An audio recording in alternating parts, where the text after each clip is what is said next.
الشيطان الرجيم بسم الله الرحمن الرحيم قالت أنى يكون لي غلام ولم يمسسني بشر ولم أك بغيا قال كذلك قال ربك هو علي هين ولنجعله آية للناس ورحمة منا وكان أمرا مقضيا صدق الله العظيم.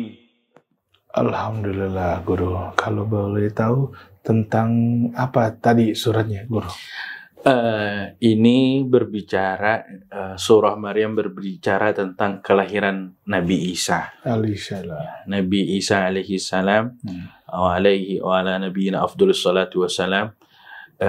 Beliau lahir dari rahim ibundanya, Ya. Bunda Maria. Bunda Maria. Atau Maryam. Maryam. Sayyidatuna Maryam. Sayyidah Nisa'il Alamin.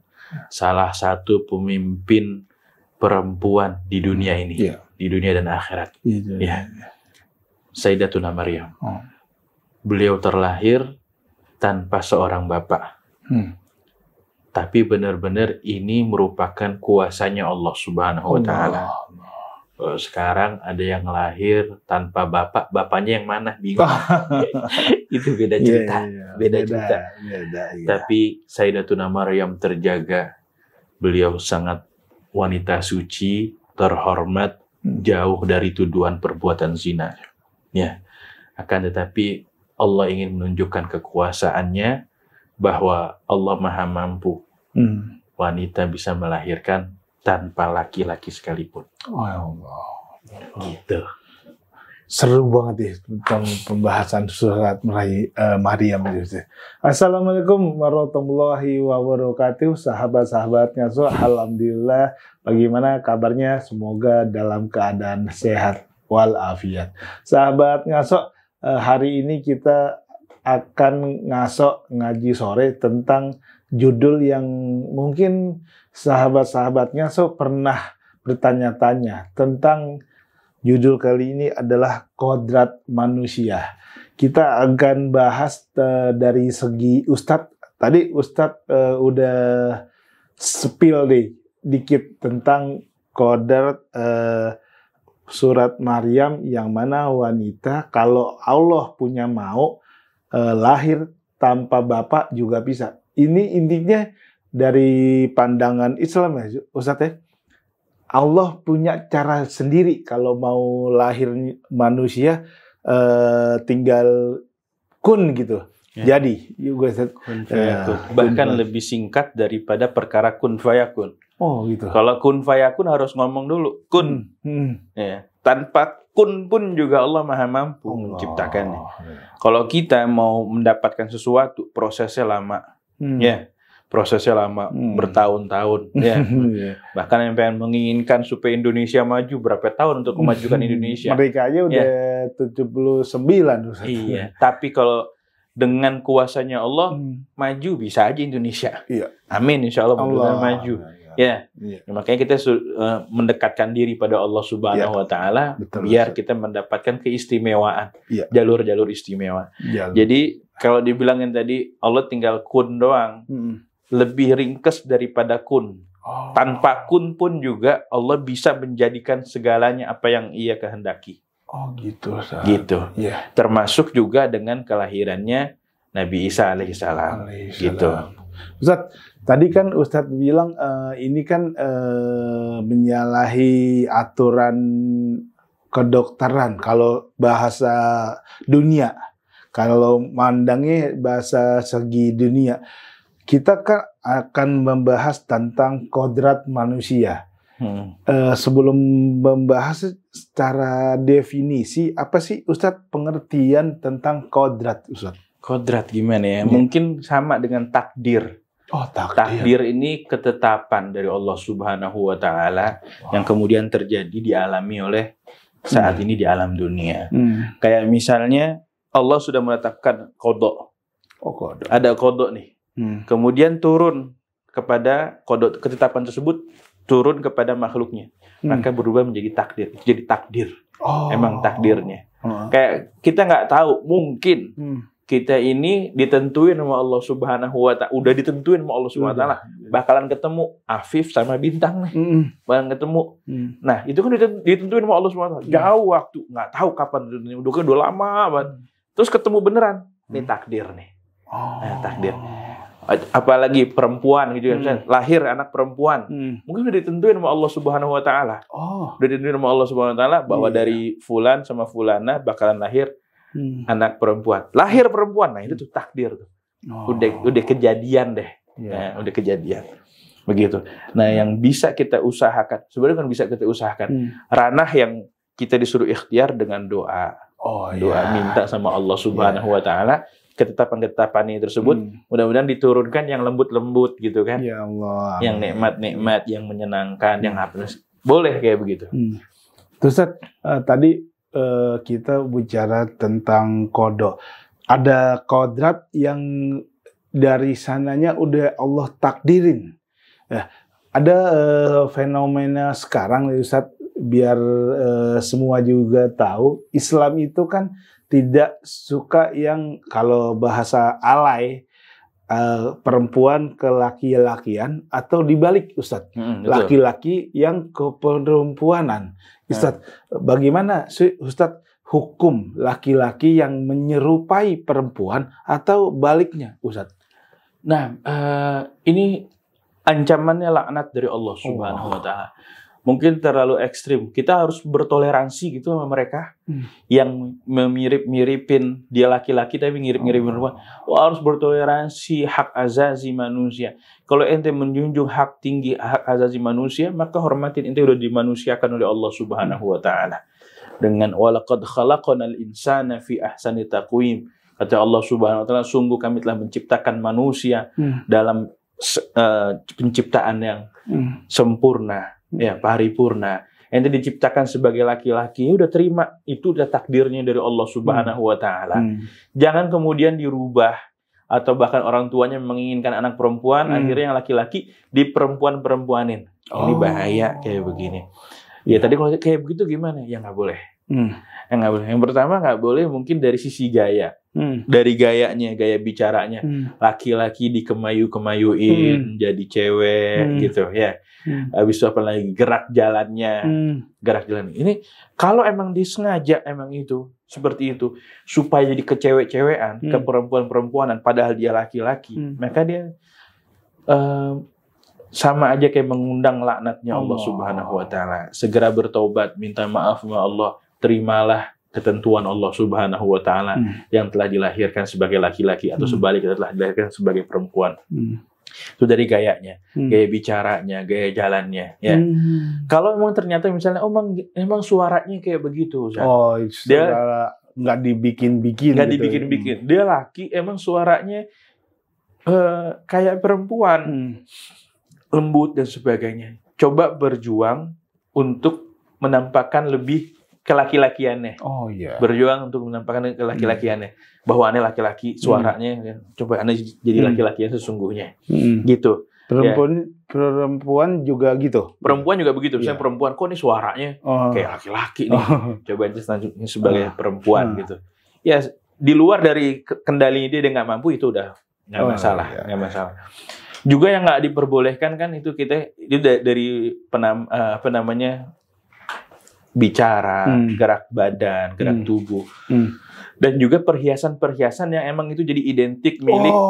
Ini kalau menurut anak-anak sekarang bicaranya fashion. Ya. Nah. Kalau bahasa orang-orang Barat itu lagi tren. Itu justru kalau mengikuti gaya berpakaiannya juga nggak boleh, Ustaz. Iya, termasuk di situ mirip-miripin ya gitu. Ya, dia fashion. Sebagai laki-laki dimirip-miripin fashionnya sebagai perempuan, pakai rok mini misalnya, pakai rok, habis itu apa lagi, laki pakai jilbab misalnya gitu kan, ada. Itu parah ya. Itu parah. Ada. Apalagi yang itu sebenarnya melekat pada diri perempuan, laki pakai anting aja itu ya, pakai anting itu. Mending antingnya pakai tutup botol gitu, anting tutup botol gitu, itu makin parah lagi. Jadi itu kan perhiasan-perhiasan yang identik dengan perempuan. Jadi nggak usah kita atau sebagai laki-laki menggunakannya. Begitupun juga sebaliknya. Begitupun juga sebaliknya. Ente perempuan ya udah bergayalah atau aturan sesuai kelaminnya masing-masing. Sesuai takdirnya masing-masing. Ustadz, gitu. Tadi kan Ustadz bilang kan nggak diterima Allah melaknat. Bagaimana dengan ibadahnya, Ustadz? Ada yang maaf ya, ada yang kelaki-lakiannya ya bisa dibilang gue kan sebenarnya ada sisi perempuannya gitu. Terus dengan ibadahnya gimana, Ustadz? Tetap kalau urusan ibadah dia kembali kepada asalnya. Asalnya sebagai perempuan, beribadahnya tata cara perempuan. Auratnya aurat perempuan, sempurna. Begitupun juga laki-laki. Beribadah penampilan sebagai laki-laki. Gitu. Ya masih luar biasa kalau ada orang yang taruhlah dia gayanya laki-laki menyerupai perempuan, masih sholat. Itu istimewa luar biasa. Kalau nggak salah berapa tahun lalu Sayyidil Habib Umar itu pernah menjelaskan ketika ada yang bertanya orang yang LGBT, ya dalam lingkaran LGBT gitu kan, mungkin di sebagian rumah tangga kita memandangnya udah miring aja, udah nggak bagus aja. Tapi Sayyidil Habib Umar beliau nggak bilang mengatakan LGBT boleh, enggak, tetap haram gitu. Tapi yang situ nggak dibahas panjang lebar sama Sayyidil Habib Umar, dan mereka tuh tahu tanpa Sayyidil Habib Umar menjelaskan ini apa, mereka tahu Habib Umar nggak sependapat dengan aktivitas itu. Tapi yang Sayyidil Habib Umar tekankan, ente tetap jalankan kewajiban ente sebagai hambanya Allah. Ente ini hambanya Allah, waktunya sholat ente sholat, waktunya puasa ente puasa, waktunya berzikir, berdoa, minta sama Allah Subhanahu wa Ta'ala. Nanti insya Allah keseluruhannya sholatnya, puasa yang dijalanin akan jadi sebab narik dia dari jurang LGBT-nya itu. Sama halnya juga dengan orang yang berpenampilan laki-laki ke perempuanan atau perempuan ke laki-lakian. Gimana? Silahkan beribadah dengan awalnya dia ini sebagai apa, laki-laki, ibadah dengan auratnya sempurna, laki-laki beribadah seperti apa, perempuannya seperti ibadah. Nanti itu sholat yang akan menjadi tali untuk titik baliknya dia. Jadi asbab ente ini udah melanggar aturan Allah, misalnya kita ini udah melanggar aturan Allah, jangan lupa tinggalin ada satu tempat tali yang bisa kita balik lagi kepada Allah Subhanahu Wa Taala. Yaitu? Ya udah, ente punya hubungan sholat. Ini tempat balik aneh nih.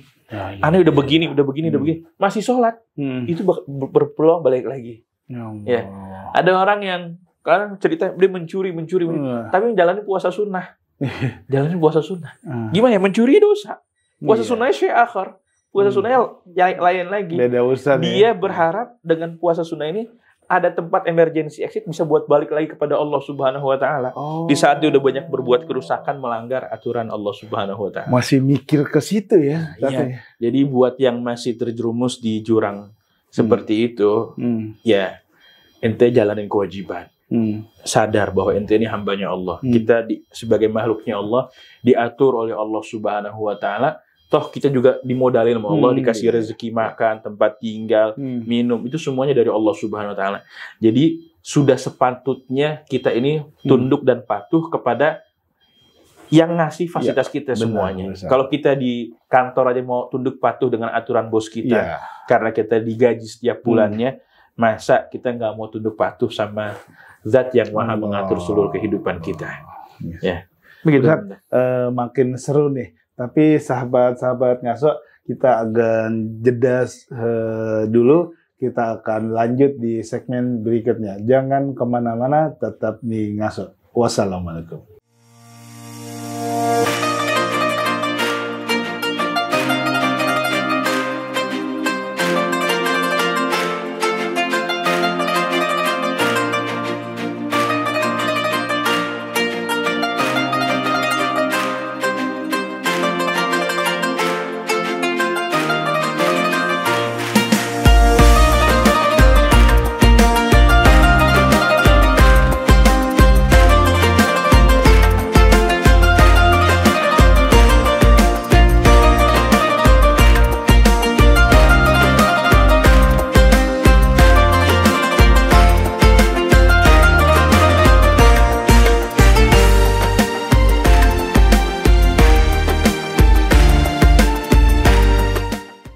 Assalamualaikum sahabat Ngaso. Tadi kita di segmen 1 udah membahas tentang kodrat. Bagaimana Nabi Isa bisa lahir tanpa bapak dengan asbab kunnya Allah.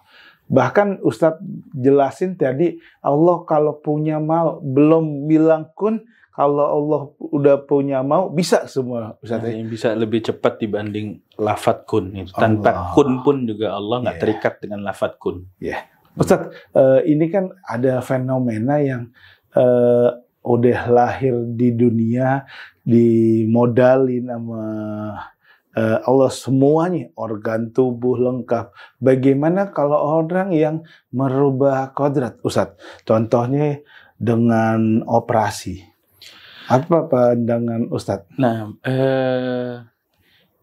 kalau operasinya itu emang dibutuhkan dalam medis, karena dia emang sakit, maka sah-sah aja.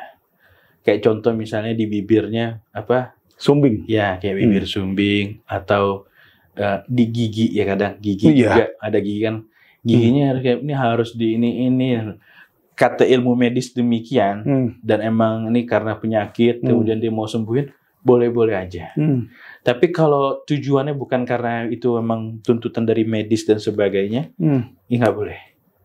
Nggak boleh merubah ciptaannya Allah Subhanahu wa Ta'ala. Terima pembagiannya Allah Subhanahu wa Ta'ala. Kadang kan banyak yang giginya dia veneer, diratain gitu ya. Ya gitu, kalau emang dia alasan medis nggak masalah. Tapi kalau emang tanpa alasan medis, ulama kurang sependapat. Begitu. Ustadz, ada yang biar jadi pakem secara agama. Sekarang kan orang kan ya kurang terima dengan kodrat yang Allah kasih. Contohnya, maaf, ini terjadi. Jadi tren malah. Ada yang orang operasi hidung biar lebih mancung. Ada orang yang lebih operasi rahang biar kecil. Ada orang juga yang operasi bentuk wajahnya dirubah, dibuang segalanya. Tanpa dari segi kesehatan, hanya memikirkan dari segi estetika. Gimana sih Ustadz hukumnya? Itu dia, itu yang tadi Anda sampaikan. Anda nggak berani lebih jauh lagi. Anda mengatakan mengutip dari apa yang Al-Fakir baca, itu termasuk yang tidak diperkenankan. Yang termasuk yang tidak diperkenankan. Terima atas pembagian dari Allah Subhanahu wa Ta'ala. Kecuali kalau karena alasan medis. Mendesak dan diperintah sama dokter untuk kesehatannya, giginya harus direnggangin, atau apalagi hidungnya harus dibenerin kalau emang karena alasan medis.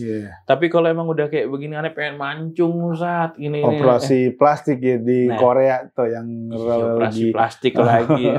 Ya begitu. Jadi nggak boleh. Nggak boleh. Ustadz, dari segi hukum ada yang sekarang laki-laki operasi kelamin. Apalagi itu, mungkin nggak boleh lagi. Makin nggak boleh. Kalau emang kelamin dia sakit, kelaminnya dia sakit, dia berobat nggak masalah. Tapi kalau merubah kelamin, nggak boleh. Umur dia beribadah juga nggak diterima. Dia kalau sebagai laki-laki dari awal dan beribadah harus sebagai laki-laki. Nggak ada kaitannya ketika dia merubah kelamin berarti ibadahnya nggak diterima. Nggak, dia ibadah tetap sholat. Itu kehendaknya Allah Subhanahu wa Ta'ala. Nasib sholatnya seperti apa, yang penting dia menjalankan kewajiban itu. Ustaz, ini kan ada fenomena sekarang, bukan sekarang sih, udah lama ini ada tentang bayi tabung, yang mana ini prosesnya kan tidak pada umumnya lah. Ini ada proses campur tangan dokter. Gimana sih Ustadz dari segi ilmunya? Ustadz, silakan. Nah, emang punya anak itu adalah anugerah dari Allah Subhanahu wa Ta'ala. Fitrahnya manusia mendambakan hal tersebut, kehadiran anak sebagai kelengkapan dalam rumah tangga. Tapi kalau misalnya belum dikaruniain anak, ya udah, kita disuruh ikhtiar doang. Ikhtiar mengusahakan, berdoa mengusahakan. Nah, seiring kemajuan ilmu kedokteran, ikhtiar ini nambah lagi ya. Peradaban dunia. Iya, ikhtiar ini nambah lagi. Ini pembahasan di bahasan fikih kontemporer ini pun juga nyontek-nyontek dari pembahasan ini. Jadi nggak bisa dijadiin satu hukum boleh, haram, enggak. Gitu. Lihat dulu keadaannya gimana. Iya. Contohnya kayak bayi tabung gitu kan. Kalau yang aneh baca-baca tuh kan normalnya apa, sperma dengan apa, telur ya. Iya. Indung telur perempuan sama sperma laki-laki. Ya, ketemu di ruang indungnya. Iya, di tempatnya di rahim ibu tersebut. Akan tapi mereka mengusahakan itu semua pertemuannya terjadi di luar. Iya. Taruhlah bahasa kasar ketemuannya di tabung gitu. Iya. Ketemuannya di tabung. Ini bahasa gimana ya? Gampangnya ya. Iya. Yang sperma laki, sperma perempuan ketemuan di tabung, bukan lagi di tempat biasanya normal. Ini gimana? Nah, ulama merinci. Lihat dulu, kalau emang ini si sperma yang laki-laki dan sperma yang perempuan dalam ikatan suami istri, dalam ikatan suami istri sah. Maka boleh-boleh aja. Oh, itu bentuk ikhtiar. Laki-laki dan perempuan, ini suami istri dalam ikatan. Nggak boleh misalnya ini pakai sperma yang nggak jelas dari itu jelas nggak boleh, haram. Kemudian juga dirinci lagi. Tata cara mengeluarkan spermanya. Apakah melalui jalur yang diperbolehkan syariat atau yang diharamin secara syariat? Kalau yang diharamin syariat kan ada ya kayak mani ghair muhtaram, mani yang nggak terhormat. Mani yang nggak terhormat itu apa? Dia sama juga mani yang keluar dari kelamin, tapi lewat jalur yang nggak terhormat, yang diharamin oleh Allah Subhanahu Wa Taala. Maka sama hasilnya kayak gini juga nggak boleh. Nggak boleh. Lain halnya kalau yang muhtaram, lewat jalur yang disyariatkan, diperbolehkan, maninya perempuan keluar, maninya laki-laki keluar, dipertemukan di bayi, taruh di dalam tabung tersebut sampai diizinin takdir dari Allah Subhanahu Wa Taala berhasil dan dia menjadi embrio atau cabang, maka boleh. Gitu. Ustaz, ini kan bisa dibilang kan ilmu fikih kontemporer ini kan mengikuti perkembangan zaman. Ini ada yang bilang boleh, ada yang bilang nggak boleh. Yang standar paling amannya ada nggak, Ustaz? Kita ngelihat ulama yang wara, yang menjaga diri dari yang haram, dia pasti menyimpulkan hukum bukan berdasarkan hawa nafsu. Bukan berdasarkan pesanan. Kemudian bukan cuma satu orang, tapi banyak ulamanya. Ulama warok dikumpulkan, berembuk. Nah, kemudian apa kesepakatan tersebut?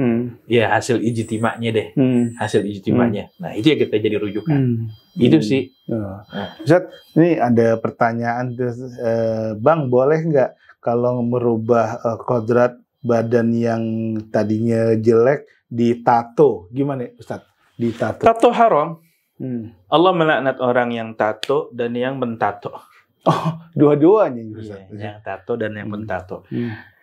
Jadi nggak diperkenankan. Nggak diperkenankan. Tapi kalau yang udah terjadi, ya udah silahkan lanjutkan ibadahnya, lanjutkan sholatnya, taubat minta sama Allah, istighfar minta sama Allah Subhanahu Wa Taala. Kalau emang ada cara yang mudah untuk menghilangkan tato tanpa sakit dan lebih, maka coba diusahain. Tapi kalau emang nggak bisa, ya udah nggak masalah. Gitu ya. Yang penting taubat minta maaf sama Allah. Yang belum tato jangan. Jangan deh. Kalau dulu kita ngeliat orang yang tatoan itu udah kayaknya udah nggak abah. Tapi framingnya jelek. Sekarang jadi tren, Ustaz. Jadi tren kayaknya anak masa kini, anak zaman Itulah sekarang. Pentingnya ngaji. Biar tren makin berkembang, pengetahuan tentang ilmu fikih ada pakemnya, Ustaz. Jangan kemana-mana, saya akan kembali setelah yang satu ini. Tetap di Ngaso. Assalamualaikum.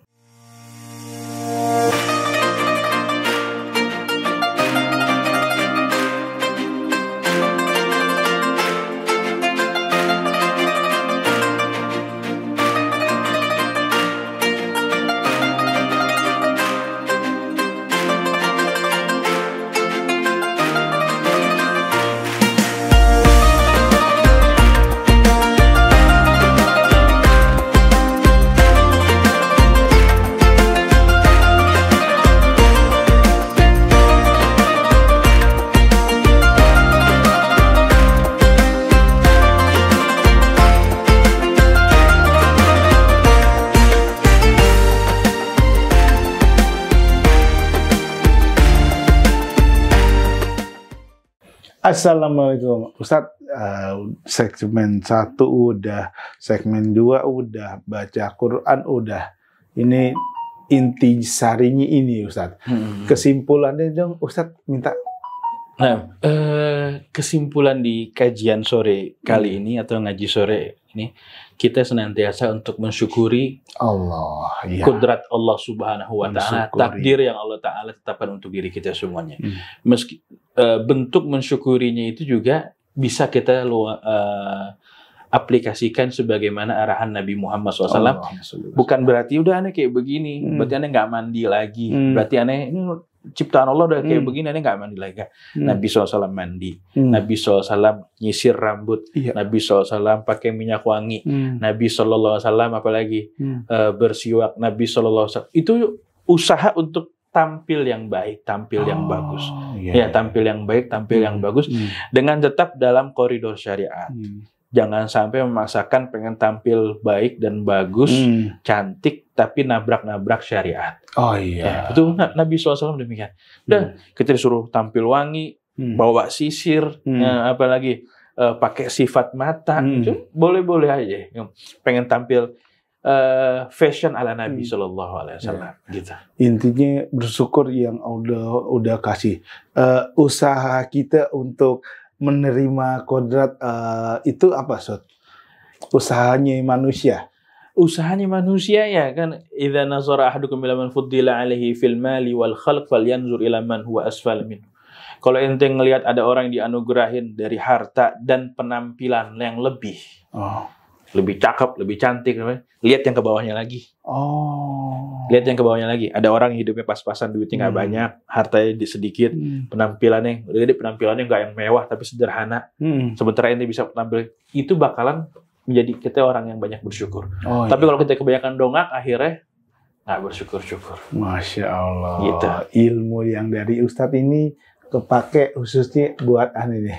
Sahabat-sahabat ngaso, akhir kata kita harus berpisah. Kita ketemu lagi pada episode dan judul selanjutnya. Akhir kata saya pamit undur diri. Wassalamualaikum warahmatullahi wabarakatuh.